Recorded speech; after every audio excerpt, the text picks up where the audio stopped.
অন্তত আমার সমাজের কেউ যেন মাদকের সাথে তাদের সম্পর্ক না হয়, অবৈধ নেশার সাথে যেন সম্পর্ক না হয়, জুয়ার সাথে সম্পর্ক না হয়, মদের সাথে সম্পর্ক না হয়।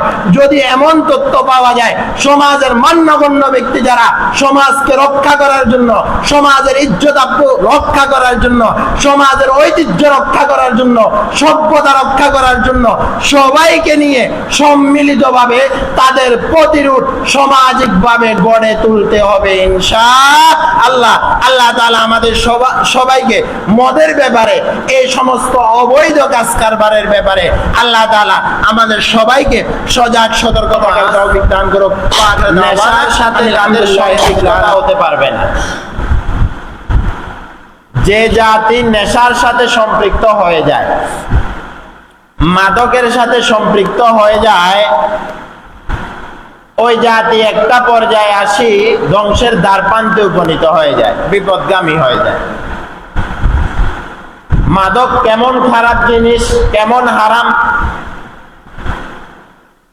মদের ব্যাপারে আল্লাহ তাআলা কোরআনের কয়েক জায়গায় বিস্তারিতভাবে উল্লেখ করেছেন। একেবারে সর্বশেষ মদকে যখন পরিষ্কারভাবে হারাম করা হয়েছে, মদকে যখন পরিষ্কারভাবে কি করা হয়েছে, হারাম করা হয়েছে, আল্লাহ তাআলা বলেন, ইয়া আইয়ুহাল্লাযীনা আমানু, হে ঈমানদারগণ, ইন্নামাল খামরু, নিশ্চয় মদ, ওয়াল মাইসির, এবং জুয়া, ওয়াল আনসাবু ওয়াল আজলামু রিজসুম মিন আমালিশ শাইতান, হে ঈমানদারগণ, নিশ্চয় মদ, জুয়া, প্রতিমা পূজা, রিজসুম মিন আমালিশ শাইতান, রিজসুন, সর্বপ্রথম আল্লাহ তাআলা বলেন রিজসুন, এটা একটা নাপাকি কাজ, এটা একটা নাপাকি কাজ। দেখেন, মদ হারাম হওয়ার পিছনে মৌলিকভাবে 10টা কারণ আল্লাহ তাআলা উল্লেখ করেছেন। কোন বস্তু হারাম হওয়ার জন্য, নাপাক হওয়ার জন্য 10টা বস্তু, 10টা বিষয় আল্লাহ তাআলা বলতে হবে, এরপর এটা হারাম হবে, এটার কোনো প্রয়োজন নাই।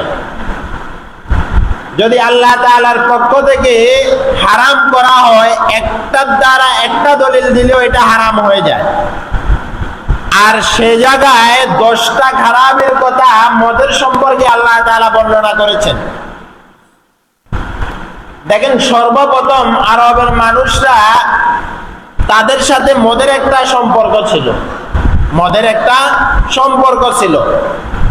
সর্বপ্রথম আল্লাহ তাআলা কোরআনের আয়াত নাযিল করলেন, সূরা বাকারার মাঝে বিস্তারিত আসছে যে যারা মদ পান করে এদের উপকারের চেয়ে এদের ক্ষতি বেশি, উপকারের চেয়ে এদের ক্ষতি বেশি। এরপর বিস্তারিত আলোচনা আসছে। এরপর আল্লাহ তাআলা বলেন, যারা নেশাগ্রস্ত, লা তাকরাবুস সালাহ ওয়া আনতুম সুকারা, যারা নেশাগ্রস্ত হবে এরা যেন নামাজের ধারে কাছেও না যায়, নামাজের ধারে কাছেও না যায়। আল্লাহ রাসূল সাল্লাল্লাহু আলাইহি সাল্লাম বলেন, কুল্লু মুসকিরিন হারাম, যত প্রকারের নেশাদ্রব্য জাতি বস্তু আছে, যত প্রকারের নেশাদ্রব্য বস্তু আছে, কুল্লু মুসকির, সব কিছু হারাম, সব কিছু কি ভাই হারাম। যত প্রকারের নেশা জাতীয় বস্তু আছে সব কিছু হারাম। এখন এই নেশা জাতীয় বস্তু যেটাই হয় সেটা হারাম, নেশা জাতীয় বস্তু যেটা হবে সেটাই হারাম। সর্বশেষ যখন আল্লাহ তাআলা মদের ব্যাপারে চূড়ান্তভাবে ঘোষণা করেছেন যে মদ এটা নাফাক, এটা শয়তানের খাবার, রিজসুম মিন আমালিশ শয়তান, এটা শয়তানের কাজ। এরপর আল্লাহ তাআলা বিস্তারিত আয়াত আলোচনা করছেন।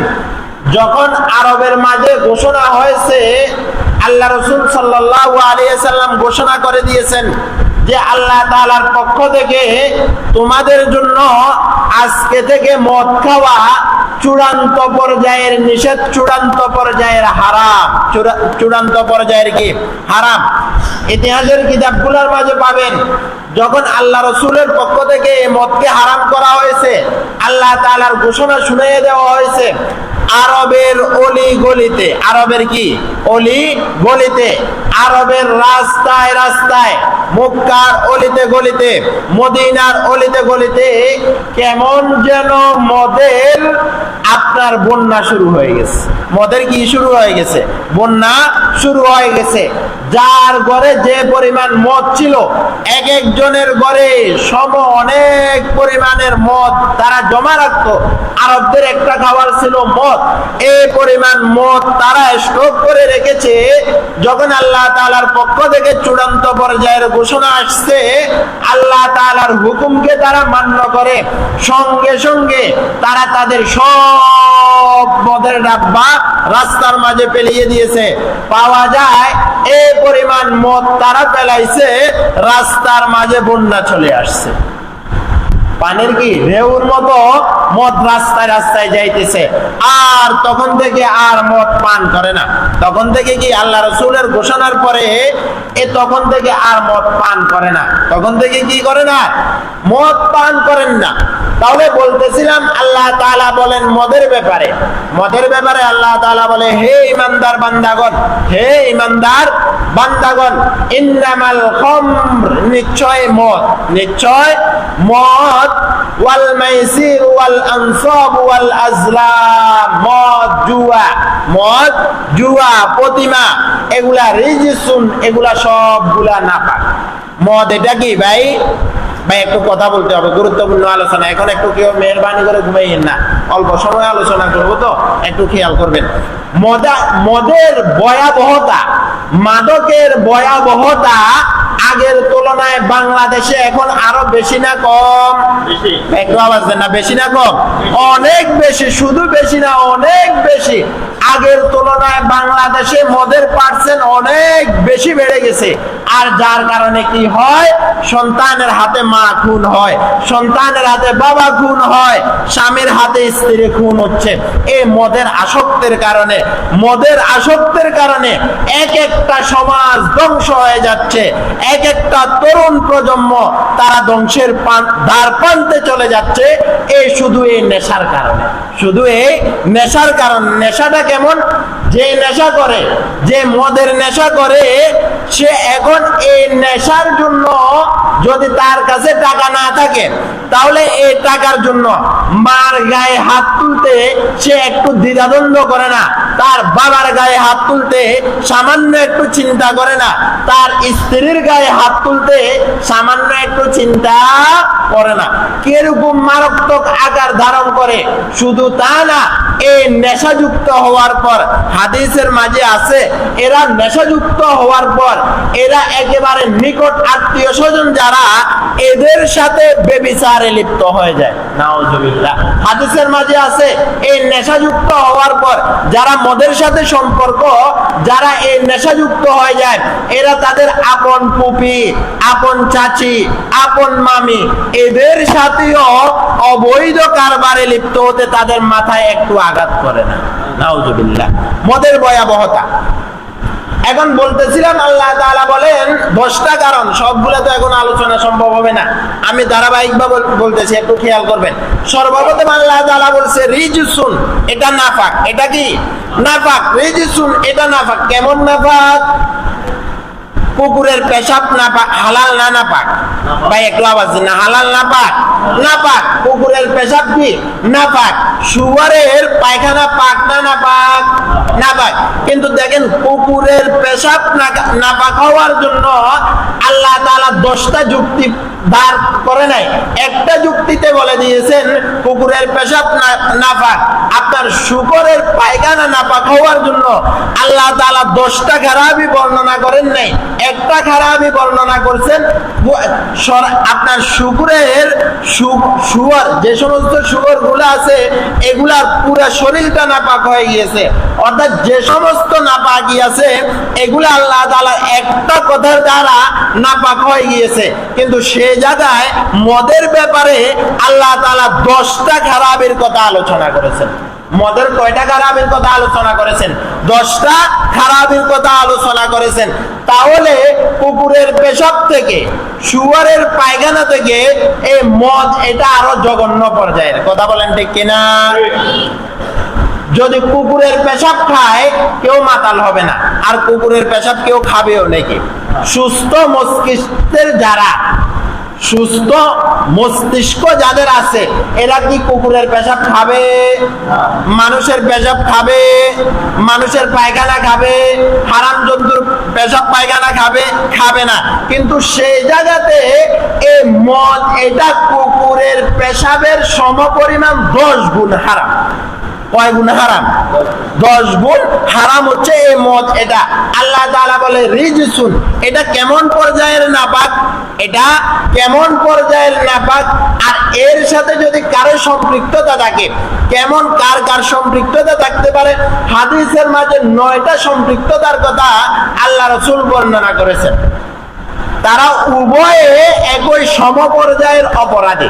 সমপর্যায়ের কি? অপরাধী। হাদিসের মাঝে 9টা কারণ উল্লেখ করেছেন। যদি কেউ মদ খায়, যদি কেউ কি করে, একটু আওয়াজ দেন না, কি করে?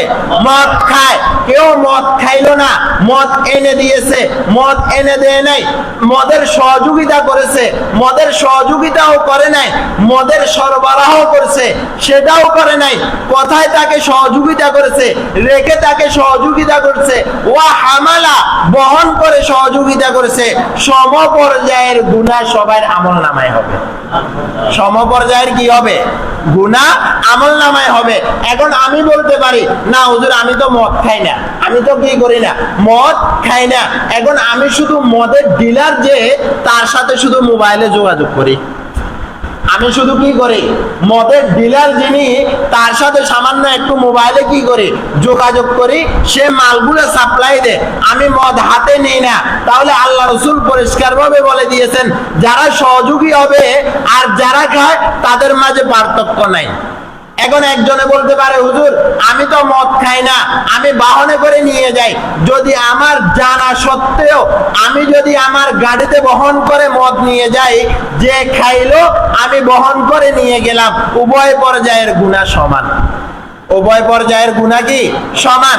আরেকজন যদি বলে, হুজুর আমি খাইও না, বহনও করি না, আমি শুধু একটা ঘরের মাঝে রেখে দিই, তাহলেও আপনি ঘরের মাঝে রাখলেন, সমপর্যায়ের গুনাহ।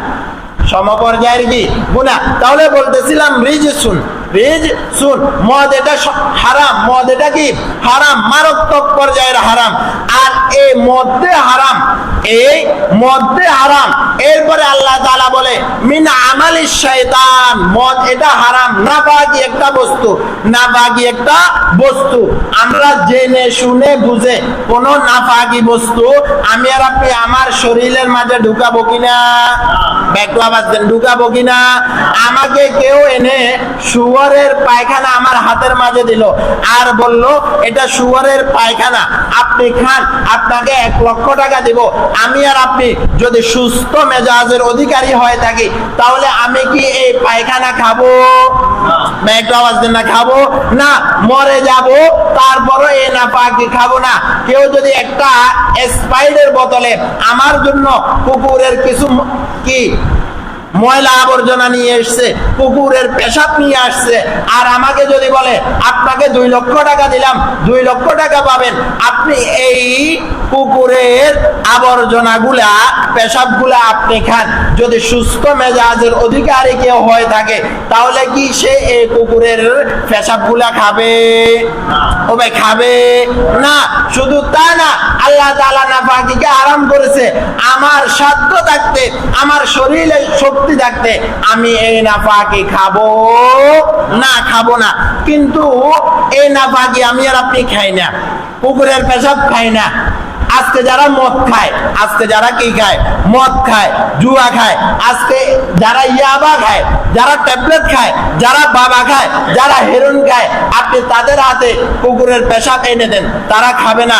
আপনি তাদের হাতে শুয়োরের পেশাব এনে দেন, তারা খাবে না। কেন?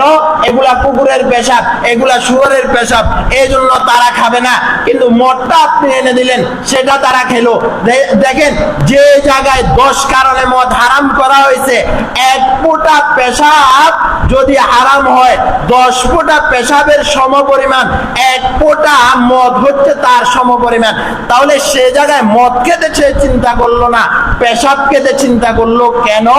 দেখেন এই মদ এটা কেমন মারাত্মক পর্যায়ের। দেখেন, আমার আপনার পুরা অল বডির মাঝে, আমার আপনার পুরা অল বডির মাঝে, পুরা শরীরের মাঝে সবচেয়ে গুরুত্বপূর্ণ একটা জায়গা, সেটা আমরা বলে থাকি আমাদের জবান। সেটা আমরা বলে থাকি কি? আমাদের মুখ। যদি আমাদের এই জবান না থাকতো, আমি আর আপনি আমার ভাষা ব্যক্ত করতে পারতাম না, আমার আপনার অন্তরের হাবভাব ব্যক্ত করতে পারতাম না, দুঃখে সুখের গল্প করতে পারতাম না, আল্লাহ তাআলার হামদু সানা পড়তে পারতাম না। এমন একটা জবান আল্লাহ তাআলা আমাকে আর আপনাকে দান করেছেন। এমন একটা জবান কি করছেন? আল্লাহ তাআলা আমাকে আর আপনাকে দান করেছেন। তাহলে এই জবান দিয়ে আমি আর আপনি কত খারাপ মানের, নিম্ন মানের মদগুলো আমি আর আপনি খাচ্ছি। এখন এই মদের সাথে জড়িত কারা? মদের সাথে জড়িত কারা? শুধু কি সমাজের একেবারে দুর্বল শ্রেণীর লোক যিনি, তিনি কি আপনার মদের সাথে সংযুক্ত? না, তিনি মদের সাথে সংযুক্ত কিভাবে হয়? একজন ভ্যানওয়ালা তার ভ্যানে করে মদ নিয়ে যায়, একজন ঠেলাওয়ালা, একজন রিক্সাওয়ালা তার রিক্সা করে মদ নিয়ে যায়।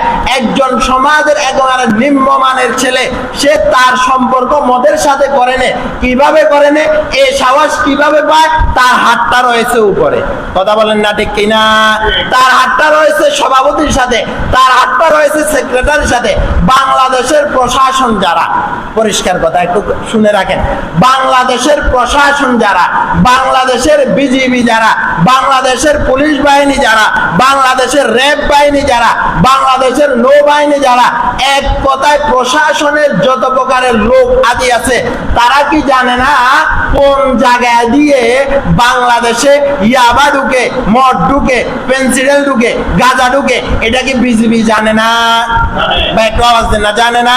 তারা জানে যে 14 গ্রামের কোন বর্ডার দিয়ে মদের কারবার হয়, ফেনীর কোন বর্ডার দিয়ে মদের আড্ডা হয়, কুমিল্লার কোন বর্ডার দিয়ে বাংলাদেশে মদ ঢুকে, নোয়াখালীর কোন বর্ডার দিয়ে বাংলাদেশে মদ ঢুকে, মিয়ানমারের কোন বর্ডার দিয়ে বাংলাদেশে মদ ঢুকে।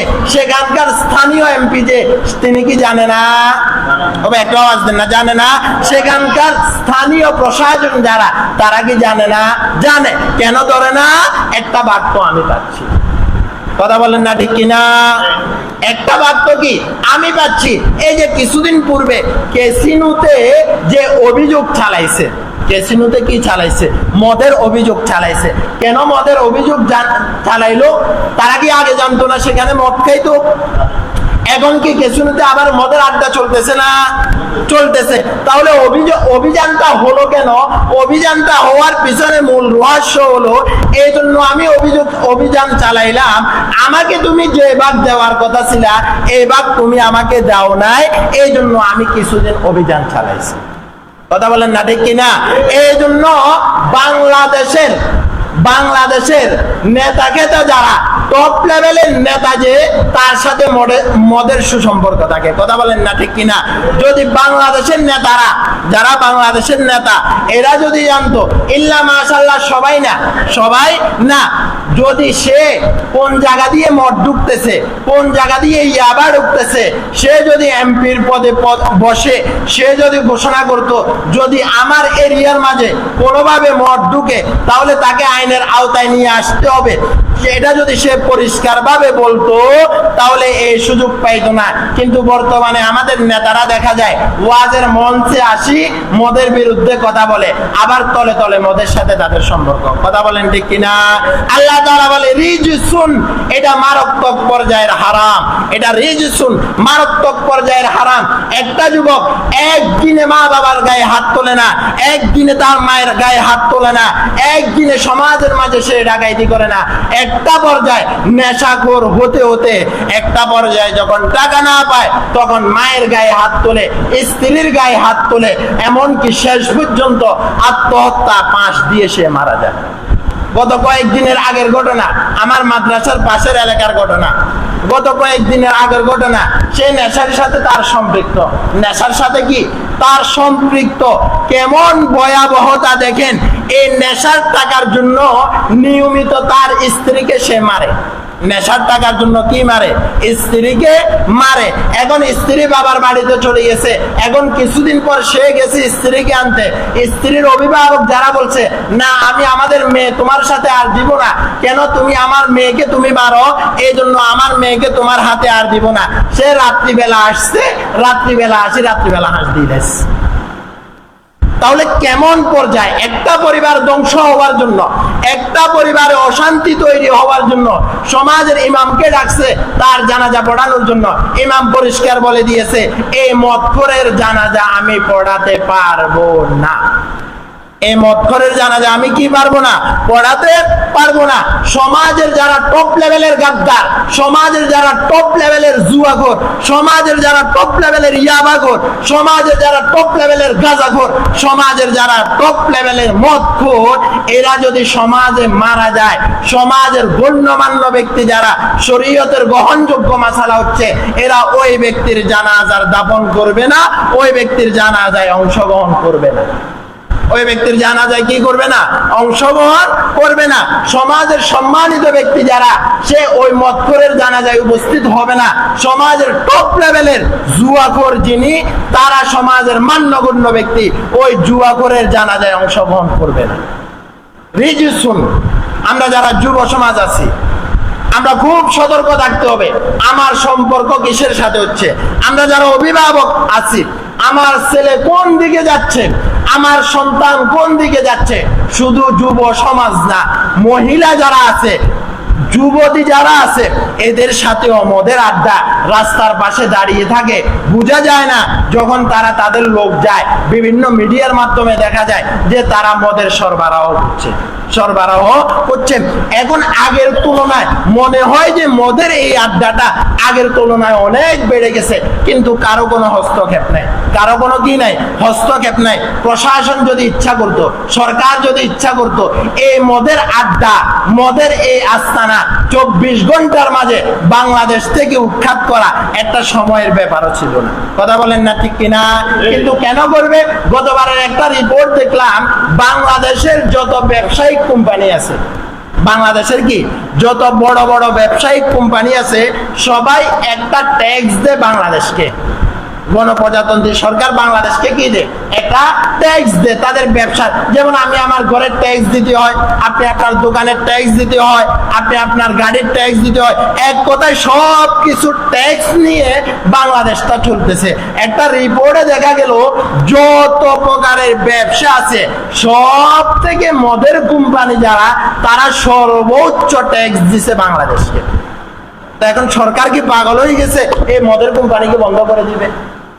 অতএব মেরে মোহতারাম যুবক বন্ধু যারা আছে, আমরা যারা তরুণ সমাজ যারা আছি, আমরা যারা ধর্মপ্রিয় যারা আছে, আমরা বাইরের দিকে তাকানোর দরকার নাই। আমি আমার মহল্লার মাঝে অঙ্গীকারবদ্ধ হতে হবে, আমি আমার এলাকার মাঝে, আমি আমার সমাজের মাঝে অঙ্গীকারবদ্ধ হতে হবে। অন্তত আমার সমাজের কেউ এই মাদক আসক্ত হতে পারবে ভাই, একটু আওয়াজ না, হতে পারবে না। আমার সন্তান মাদকের সাথে তার সম্পর্ক হতে পারবে না, জুয়ার সাথে তার সম্পর্ক হতে পারবে না। আল্লাহ তাআলা বলছে রিজসুন, মাদক সবচেয়ে নিকৃষ্ট মানের নাপাক। দ্বিতীয় নম্বর কারণ আল্লাহ তাআলা বলে মিন আমালিশ শয়তান, মিন আমালিশ শয়তান। যারা মাদক খায় এরা শয়তানের বন্ধু, এটা হচ্ছে শয়তানের কাজ। এটা হচ্ছে কিসের কাজ? শয়তানের কাজ। এরপরে আল্লাহ তাআলা বলেন ফাজতানিবুহু, তোমরা তা থেকে বেঁচে থাকো। মাদক থেকে কি থাকো? বেঁচে থাকো। ফাজতানিবু, তোমরা তা থেকে বেঁচে থাকো। লাআল্লাকুম তুফলিহুন, তাহলে তোমরা সফল কাম হইতে পারবা। আর এই মাদকের আরেকটা ভয়াবহতা কি? আল্লাহ তাআলা বলে ইন্নামা ইউরিদুশ শাইতানু আইয়ুকিয়া বাইনাকুমুল আদাওয়াতা ওয়াল বাগদা ফিল খামরি ওয়াল মাইসির। এই মাদকের কারণে, এই নেশার কারণে তোমাদের আপসের মাঝে, তোমাদের পরিবারের মাঝে শয়তান বিভেদ তৈরি করে দিবে, তোমাদের উভয়ের মাঝে শয়তান দাঙ্গা তৈরি করে দিবে, যার কারণে তুমি তোমার মায়ের গায়ের উপর হাত তুলো, যার কারণে তুমি তোমার বাবার গায়ে হাত তুলো, যার কারণে তুমি তোমার স্ত্রীর গায়ে হাত তুলো। এই জন্য মেরে মোহতারাম, সময় তো নেই, এই জন্য মাদকের সংক্ষিপ্ত আকারে বলছি। আল্লাহ যদি তাওফিক দেয় সামনে ইনশাআল্লাহ বিস্তারিত বলবো। তবে খবরদার, একটা কথা মাথার মাঝে রাখেন, আল্লাহ রাসূল সাল্লাল্লাহু আলাইহি ওয়াসাল্লাম পরিষ্কার ভাবে বলে দিয়েছেন, লা ইয়াদখুলুল জান্নাতা জাসাদুন গুদিয়া বিল হারাম। যার শরীরে সামান্য একটু হারাম প্রবেশ করলো, তার জায়গা জান্নাতে নাই, তার জায়গা কি নাই? জান্নাতে নাই। অতএব আমরা আমাদের সমাজ যেন অন্তত আমাদের সমাজ এখান থেকে অঙ্গীকারবদ্ধ হন, অন্তত আমার সমাজের কেউ যেন মাদকের সাথে তাদের সম্পর্ক না হয়, অবৈধ নেশার সাথে যেন সম্পর্ক না হয়, জুয়ার সাথে সম্পর্ক না হয়, মদের সাথে সম্পর্ক না হয়। যদি এমন তথ্য পাওয়া যায়, সমাজের মান্যগণ্য ব্যক্তি যারা সমাজকে রক্ষা করার জন্য, সমাজের ইজ্জত রক্ষা করার জন্য, সমাজের ঐতিহ্য রক্ষা করার জন্য, সভ্যতা রক্ষা করার জন্য সবাইকে নিয়ে সম্মিলিতভাবে তাদের প্রতিরোধ সামাজিকভাবে গড়ে তুলতে হবে ইনশাআল্লাহ।